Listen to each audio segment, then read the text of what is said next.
which will be given momentarily by Dr Nikolai Blaskow. I'm Jonathan Cole. I'm the Acting Executive Director of the Centre, and before I introduce Nikolai properly, I'd like to acknowledge the traditional custodians of the land upon which we gather today, the Ngunnawal and Ngambri peoples, and I pay respects to their elders past, present and emerging.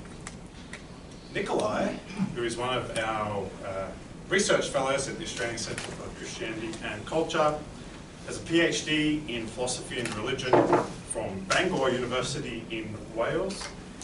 He's also a graduate of Sydney University. Got a fist pump there, okay? Go Bangor.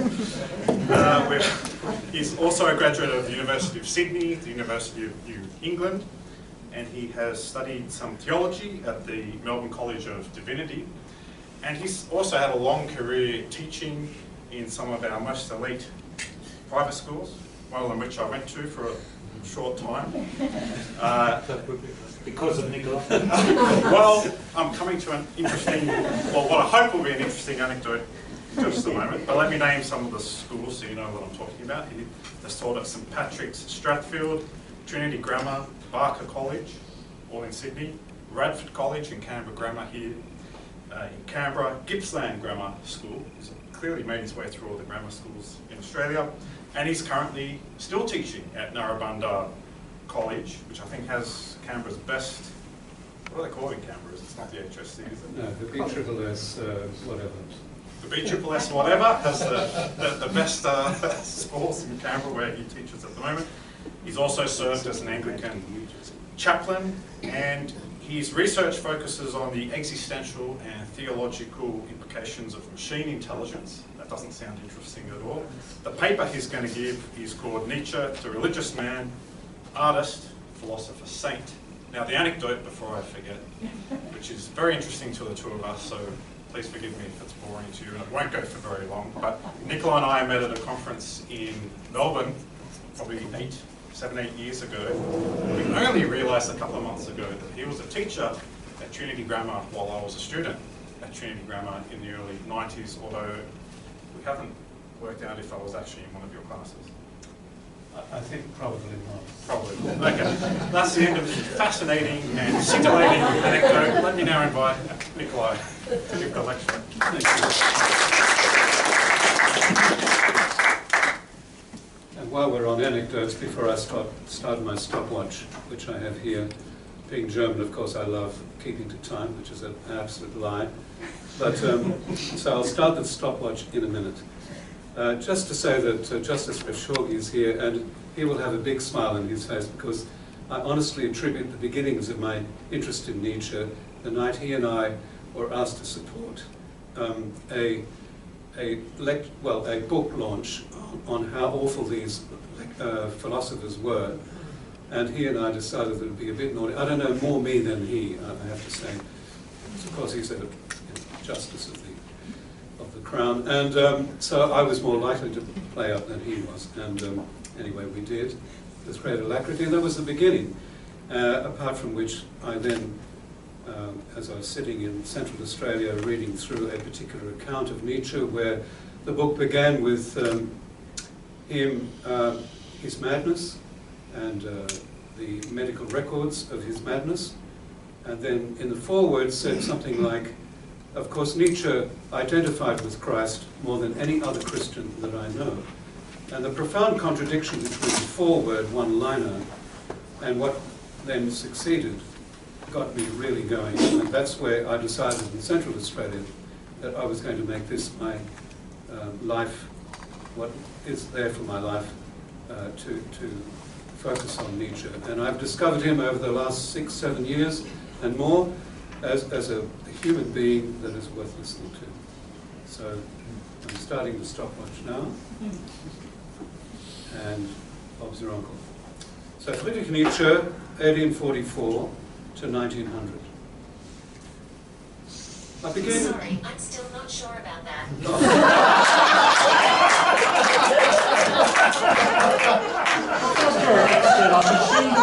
Well, That is, you know what that is, don't you? It is the AI saying, how dare you write about us in this particular manner? And they don't even know what I'm going to say. But I did put on the web, by the way, I used the chat 4, and I put the Phantom of the Ego on, and I knew they were going to stumble all over themselves, and when they gave back the answer, which was all right, but it stumbled into all the errors, I then said, you've got it wrong, I'm afraid, and you need to advise yourself more clearly, and the answer came back, I'm sorry. So anyway, oh my goodness, I can't believe this is happening. There we are. So I'm going to begin with a quote that puts Nietzsche where I feel he needs to be put, located. It's a quotation, and it is from Zarathustra, and it's partly a reflection on it, but also a direct quote from it. It is strange, then, that in the face of their inevitable mutual defeat, the irreparable and ultimate defeat of understanding, which life will never allow to tame, and for which life will always remain insurmountably alien, and the inevitable defeat of action, which will never succeed in ordering the world, which would pacify the longing for order, for structure, for stability, inscribed in every action. It is strange, is it strange, that tasting the bitterness of the defeat on their lips, life and Zarathustra, we looked at each other and gazed on the green meadow over which the cool evening was running just then, and we wept together. But then, exactly then, life was dearer to me than all my wisdom ever was. And that really says in one sentence or two Nietzsche's aim, which was to honor life as it is, and to honor the person that we each are as well. It is his honesty that won me over. So let us get to our topic. First thing I want to talk about is, how does Nietzsche relate to the danger and complexity of our times? Well, I think Professor Moore, in his treatment of Ecce Homo, has this to say, and I think it captures well where Nietzsche is coming from. As I said, brutally honest. How do we react to pain and loss is the question.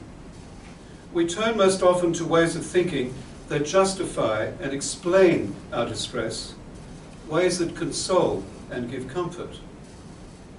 But what if our suffering continues and deepens? What if the familiar ways of thinking fail to heal us?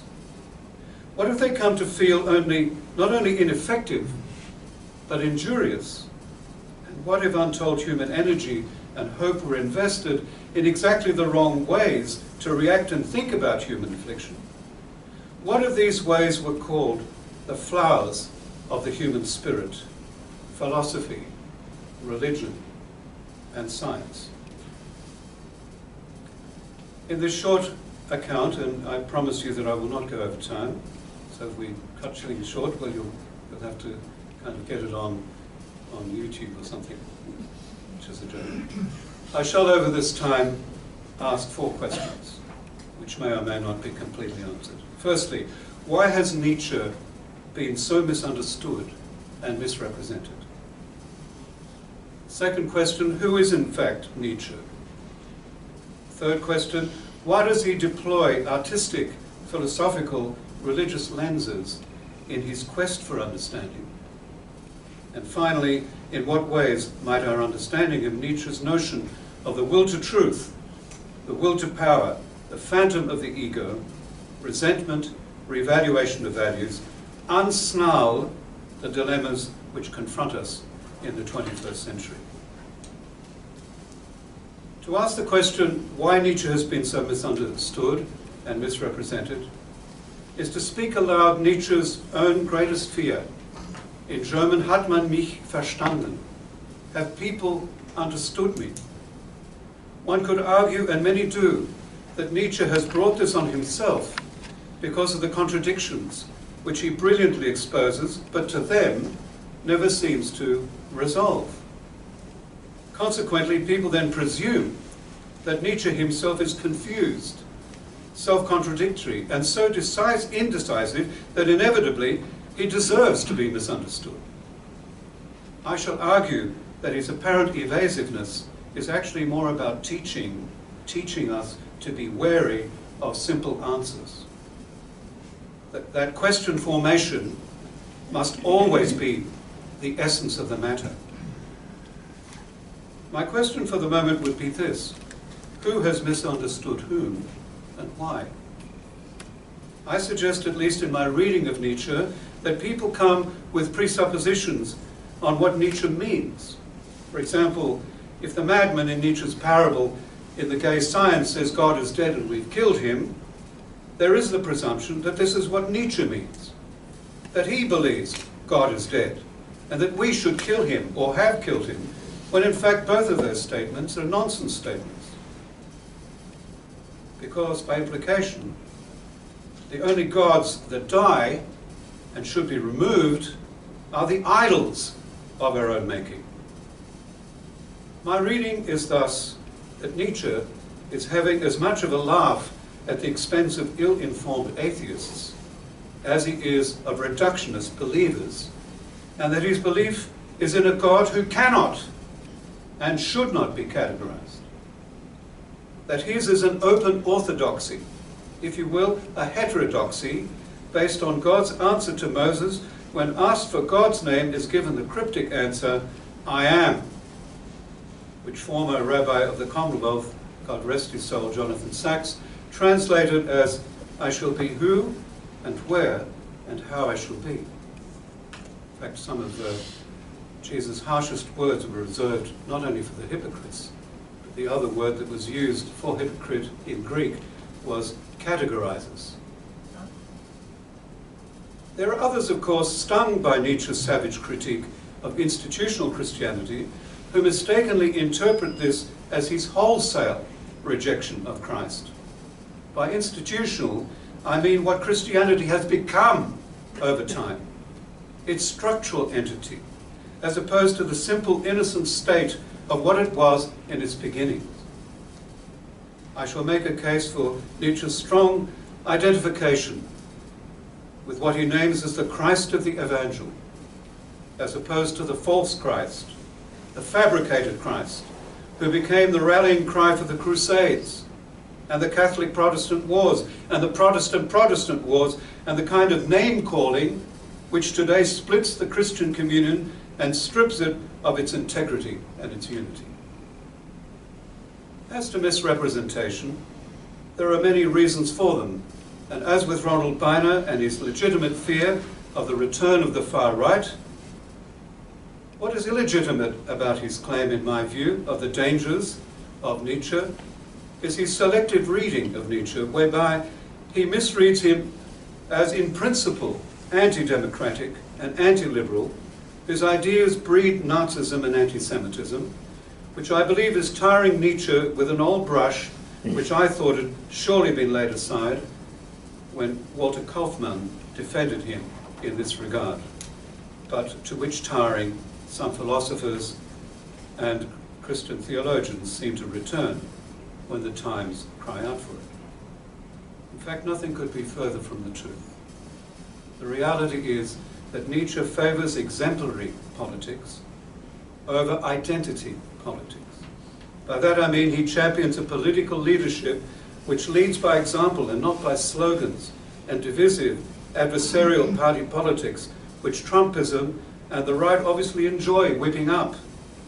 Nietzsche's notion of exemplary leadership, by contrast, through integrity, transparency, and genuine respect for others, inspires imitation and fosters policies which heal a nation and a people rather than divide them.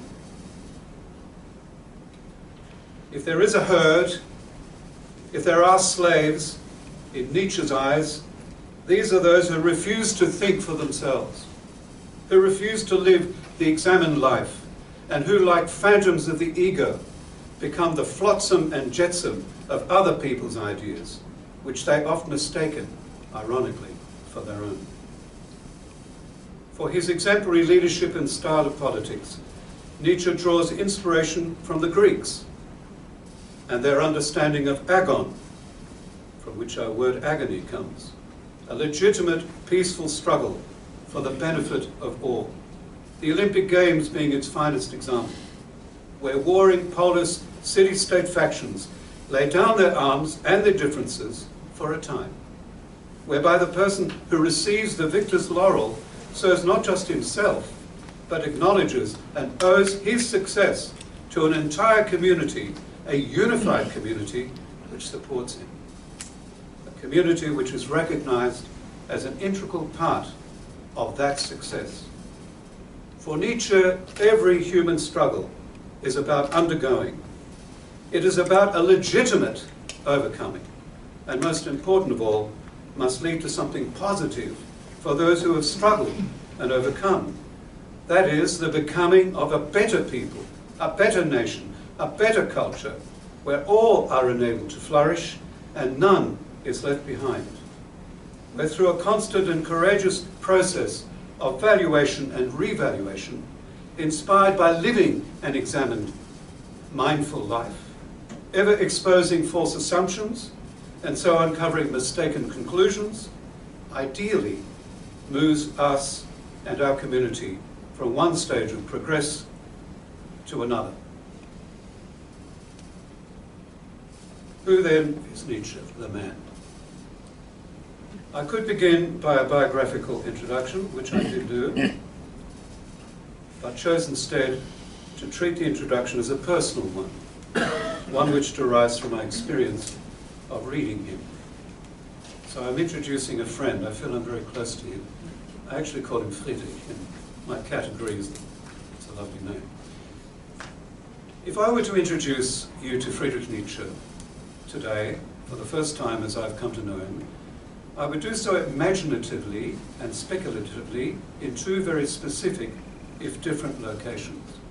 The first would be to take you to a Christmas Eve, 1914 to be precise, on the Western Front, 14 years after Nietzsche's death, to a no man's land where peace reigned for a very short time, when soldiers from both sides of the divide, seeing through the stupidity and madness of war, were able to share Christmas together in food and drink, play together, and finally bury their dead, gracing their lives with dignity and honor. Only then to continue what has come to be dubbed the Great War, at the behest of their commanders and political leaders, with a senseless loss of millions of lives. A war which had previously been billed as nothing more than a game of rugger that would surely be over by Christmas. You're sitting there, I know, thinking, but why the Western Front?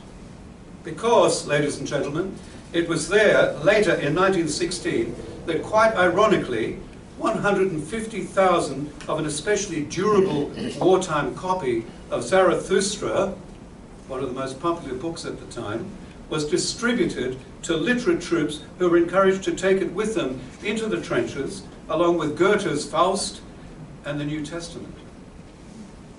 I say ironically because Rector P. Hocher, writing in March 1916, claims that its beautiful words, I'm sorry if I'm putting on this accent, but I'm a German born, so I can do it. Its beautiful words, more than for any other folk, possessed fighting natures in Zarathustra's sense. Yes, the words were beautiful, but as Robin Pippin, a much respected Nietzsche scholar, observes, it is hard to imagine a book less suitable for such a purpose, fighting natures, indeed a book which has as its main theme the sort of self-overcoming that affirms life, not death. The second location to which I would take you, moving back in time, lots of time, in keeping with Nietzsche's series of unpublished review of his life work, Ecce Homo, a title deliberately based by him on the Latin Vulgate version of Jesus of Nazareth's encounter with Pilate and his sentencing. Let me explain. David Lloyd Dusenberry, a research fellow at the Hebrew Center for the Study of Christianity, in his book The Innocence of Pontius Pilate, How the Roman Trial of Jesus Shaped History, who is mindful of the title of Nietzsche's review, makes a comprehensive case for this being the moment when Pilate, a legate of the Roman temple state in the Judean temple city, refuses to uncouple the codes of religio and seculum as Jesus of Nazareth would have it. So far from being innocent of Jesus' death, Pilate, on the strength of Jesus of Nazareth's defiance to decouple the sacred from the secular and anathema to Rome, my kingdom is not of this world, now finds common cause with Herod and so condemns Jesus to death. While I'm sure this may be arguably true historically, it is not necessarily true of Nietzsche's reasons for choosing the title, even granted his irritation, quote, that Christians today like to set up Pilate as an advocate of Christ, an irritation justified by Duesenberry from the historical evidence.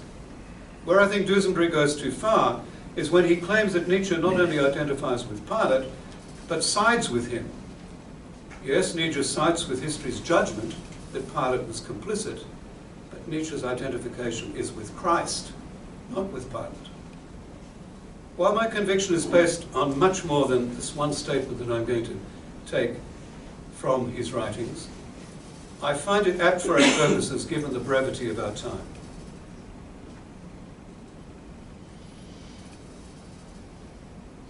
It is a Nietzsche statement which tellingly and significantly expresses his identification with Christ. I read in German first, so for those who know a bit of German, so you know that I'm not just making it up, when I give you the paraphrase. Dieser Homo bin ich nämlich selbst, eingerechnet das Ecke, der Versuch, mich ein wenig Licht und Schrecken zu verbreiten, scheint mir fast zu gut genug. Which paraphrase reads, Ecce homo is who I am. I am the man.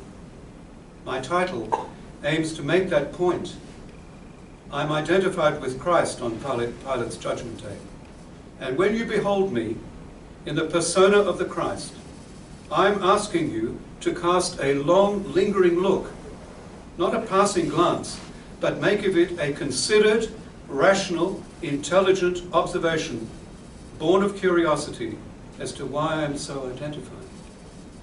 The whole exercise of this book, intended to enlighten and to startle, I suspect, is going to be too successful. I think that paraphrase captured it very well, and I'll have my German scholars verifying that. Altogether then, encouraged by Nietzsche himself, we take off the Dionysian mask in order to discover the Christ of the Evangel and the religion espoused by Moses of a God who will be who and where and how that God will be. For those persuaded that Nietzsche is a radical atheist, my thesis offers the more palatable notion that Nietzsche's God is more like nothing at all than one of the gods, and that the methods Nietzsche employs to understand that God is by means of via negativa, a theology of suspicion, whereby he attains his reputation as maître de soupçon, which means the master of suspicion. This then is the no man's land, ladies and gentlemen, which Nietzsche occupies, the conceptual zone where he knows he's going to be attacked. I now come to, before leaving this section, to a remarkable ally of my cause, and it's none other than Jean-Luc Marion in his book The Idol and Distance, which I have there in the front, which confirms my reading that it is not fanciful or wishful thinking. Indeed, he does so, this angle that he takes, from an unlikely angle. He argues that what many consider as Nietzsche's struggle to wrench himself out of theism into atheism has not just faltered, but failed in its attempts to break through to a non-idolatrous space. Marion is astonished that of all the names Nietzsche gives to the divine and to himself, he should settle on the figure of Christ and the Christic structure perspective. And it is particularly the Christic structure perspective which astonishes Marion. And he feels that Nietzsche must be a hypocrite or have changed his mind in some mad way. Marion is adamant that this trajectory of Nietzsche is self-contradictory because of the Antichrist under whose logo Nietzsche's most vehement criticisms of structural Christianity are aimed. Thus, Marion accuses Nietzsche's Christocentric or Christocentric identification as a descent into idolatry, not the least called out by Jesus' shout from the cross, my God, why have you forsaken me?" which exposes that identification in Marion's eyes as a delusion and self-delusion.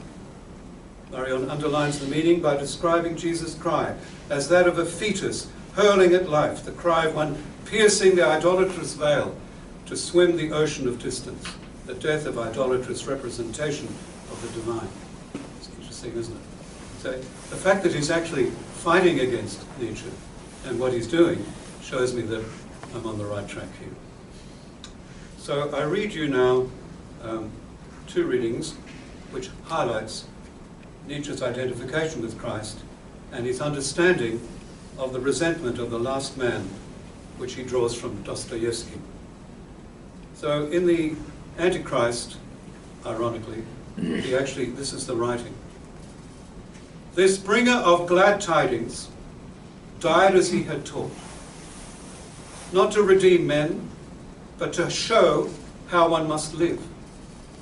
This practice is his legacy to humankind, his behavior before the judges, before the accusers, and all kinds of slander and scorn. His behavior on the cross. He does not resist, he does not defend his right, he takes no step to ward off the worst. On the contrary, he provokes it. And he begs, he suffers, he loves with those, in those who do him evil. Not to resist, not to be angry, not to hold responsible, but to resist not even the evil one, to love him." And the opposite of that comes out in Nietzsche's writings, which is the last man, the man of resentment.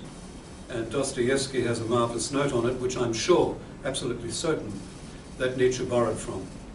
And here is the last man resentment speaking for itself. "Our offended, beaten down and derided mouse at once immerses itself in cold, venomous and above all everlasting spite. For 40 years on end it will recall its offence. To the last moment, the most shameful details, each time adding even more shameful details of its own, spitefully taunting and chafing itself with fantasies. It will be ashamed of its fantasies, but all the same, it will recall everything, go over everything, heap all sorts of figments on itself, until the pretext that they too have happened, and forgive nothing. It may even begin to take to revenge. But somehow in snatches with piddling things from behind the stove, incognito, believing neither in its right to revenge itself, nor in the success of its revenge, and knowing beforehand that it will suffer 100 times more from all its attempts at revenge than will the object of its revenge, who will perhaps not even scratch at the bite. On its deathbed, it will again recall everything, adding the interest accumulated over time. What a contrast.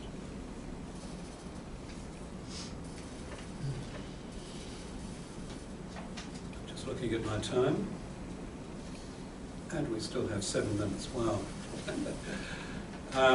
At this point, knowing that that might happen, I was then going to ask the question, why does he deploy artistic, philosophical and religious lenses in his quest for understanding? And I'm going to make a very short statement on that because I want to finish strongly on applying, as it were, some of his notions. The simple answer to the question of the arts, you've only got to look at our understanding of the arts. Our understanding of the arts is that it brings, it's not a luxury, it's actually a necessity for all human beings. And part of its necessity is that the artist and her and his view of life is open, not closed. And that is an important ingredient in Nietzsche's understanding, that if we proceed from presuppositions which close us down, we are never going to understand what we're looking at. The artist as witness and prophet comes through, the prophetic criticism. What is wrong in the present situation is what it looks for, relating the present to the past and the future. An apocalyptic imagining, unlocking existential crisis by stripping that crisis of its fatal affliction. Catch-22 is a marvelous example of how an artist senses the urgency of the times. And it's not given just to Christians, or to any religion for that matter. Often it's our artists who proclaim no religion who have that particular understanding first. And Nietzsche, I think whatever Nietzsche does, as I come to my end here, one thing that we can certain of is that he kind of creates a level playing field for everybody. He doesn't, what's the word for it, privilege one view over another. He allows for a courageous openness which permits us to say that maybe the Muslims had it right about this, and maybe we haven't, you know, which requires courage, I think, and a confidence of our own standing in Christ. So at Narrabundah, quite often I will say to students, I'm so glad to be here, and I hope that my gift of my faith will be a gift to you as your gift of faith is to me. And if you could see the look on the face of those students, for me to say to them that the God who Moses asked, what's your name? I'll be who and where and how I shall be. When I say to a trans person and a gay person and a they-them person that their identity is important, you should see the look on their faces. It's beautiful. I will never forget it. I remember one Hindu girl coming in after prayers. She had a mark on her forehead. I said, how beautiful is that? What have you been doing? She said, I've just been to prayers. And I've just been cleansed and washed. And I said exactly that to her again, as to my Muslim student. And every time, he's such a wonderful man, truly. And I can understand why Of Gods and Men was such a powerful film and made the box office in France. I conclude in the last few minutes that we have with an example from the Adolf Eichmann trial, just to illustrate the importance of what Nietzsche has been going on about. What has he been going on about? Two things. Number one, the importance of the person. That is the most important one. And the importance of thinking is the second one. I conclude then with the Adolf Eichmann trial of 1961, held in Jerusalem in the newly formed State of Israel, and Hannah Arendt's findings for the New Yorker, which I believe offer some valuable insights into how expectations and judgments are formed, how perceptions play themselves out in action, to help us understand how easily we too can find ourselves unwittingly joining that very baying, bloodthirsty crowd that we despise in Jesus' narrative. People came to the 1961 trial in Jerusalem expecting an animal, a predator. That's why a close friend greeting Hannah Arendt soon after her arrival in Tel Aviv suggested that Eichmann the monster, the Mephisto, had to be kept in a glass cage to protect us from him. A philosopher, philosophy lecturer and a Jew, Hannah Arendt begged to differ. He's different from what I imagined. He's a nobody, a mediocre bureaucrat who felt he wasn't responsible, wasn't personally involved, was loyal to the end, was only following orders. And then she offers this stunning observation that the evil was perpetrated by a fundamentally well-educated, boring man, by the way, educated on Immanuel Kant. Well-educated, boring man, totally out of touch with himself.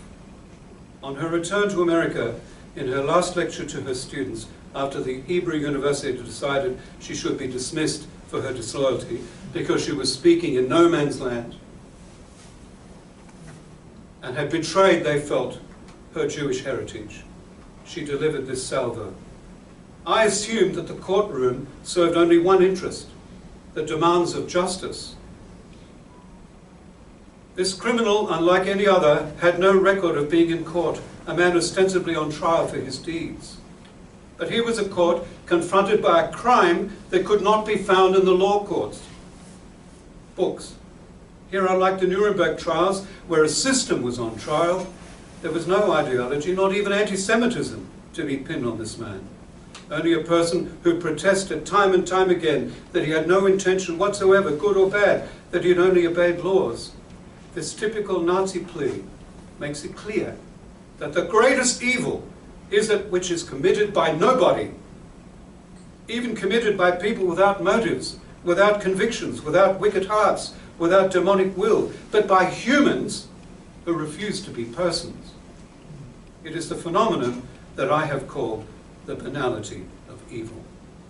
And then she finishes, and with this I will finish. The collapse of morals, not only in Germany, but it occurred in all countries, not only amongst the persecuted, but also among the victims. Because the head of the Hebrew University got up and said, "You're avoiding the most important claim of yours, that less Jews would have died if Jewish leadership hadn't cooperated with the Nazis. You blame the Jewish people for their destruction." And then she returns, "I never blame the Jewish people, because the compromised role of the complicit collaborating Jewish leaders gives the most striking example of how the Nazis have affected us all." And then this final conclusion, which I think could almost be a homage to Nietzsche's notion of the phantom of the ego. Thinking has been defined as the silent dialogue between me and myself.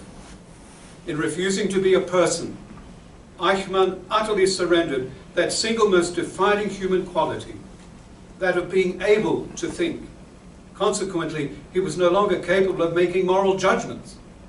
It is this inability to think which enables human beings to commit atrocities of an unimaginable, gigantic scale, the like of which have never been seen. Thank you.